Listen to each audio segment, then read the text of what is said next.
بزدار حکومت کا صوبے میں گڈ گورننس اور عوام کو حقیقی معنوں میں ریلیف دینے کے لیے بڑے اقدامات۔ وزیر اعلیٰ عثمان بزدار کی ہدایت پر مختلف دیہات میں اراضی کی فرد اور انتقال کی سہولت فراہم کر دی گئی۔ بورڈ آف ریونیو نے 107 دیہی مراکز مال کو فعال کر دیا ہے۔ شہریوں کو اراضی کی فرد اور انتقال کی سہولت دیہات کی سطح پر ملے گی۔ وزیر اعلیٰ عثمان بزدار کی 700 مزید دیہی مراکز مال کو رواں ماہ کے اختتام تک فنکشنل کرنے کی ہدایت۔ رواں برس کے آخر تک پورے صوبے میں 8000 دیہی مراکز مال فعال کر دیے جائیں گے۔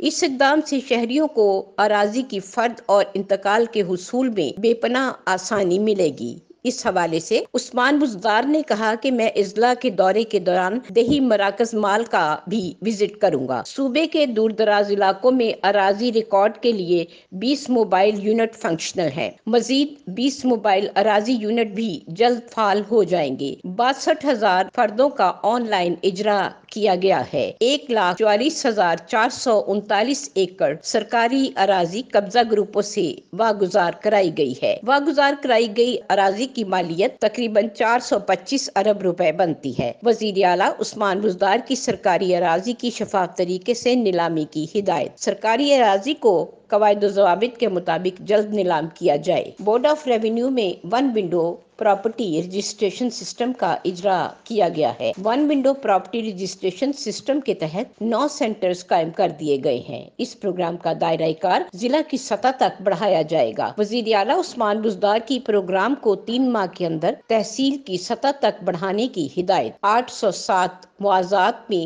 ڈیجیٹل گردواری کا آغاز کر دیا گیا ہے۔ صوبے میں نمبرداری سسٹم کو دوبارہ فعال کیا ہے۔ بورڈ آف ریونیو شہریوں کی زندگیوں میں آسانیاں پیدا کرنے کے لیے بہترین انداز میں کام کر رہا ہے۔ وزیر اعلیٰ عثمان بزدار کی بورڈ آف ریونیو کے پروگرامز کے اہداف کو ٹائم لائن کے ساتھ مکمل کرنے کی ہدایت۔ وزیر اعلیٰ پنجاب سردار عثمان بزدار کی زیر صدارت اعلیٰ سطح کا اجلاس۔ بورڈ آف ریونیو کی کارکردگی اور عوام کے لیے آسانیاں پیدا کرنے کے لیے اصلاحات کے اقدامات کا جائزہ لیا گیا۔ Senior member board of revenue کی محکمے میں کی جانے والی اصلاحات کے بارے میں briefing. Chief secretary senior member board of revenue, principal secretary وزیر اعلیٰ، چیئرمین منصوبہ بندی و ترقیات، سیکرٹری فائنانس، سیکرٹری اطلاعات، اسپیشل مانیٹرنگ یونٹ کے سربراہ اور اعلیٰ حکام کی اجلاس میں شرکت۔ رپورٹ راحت افزا، صدائے لاہور نیوز، لاہور۔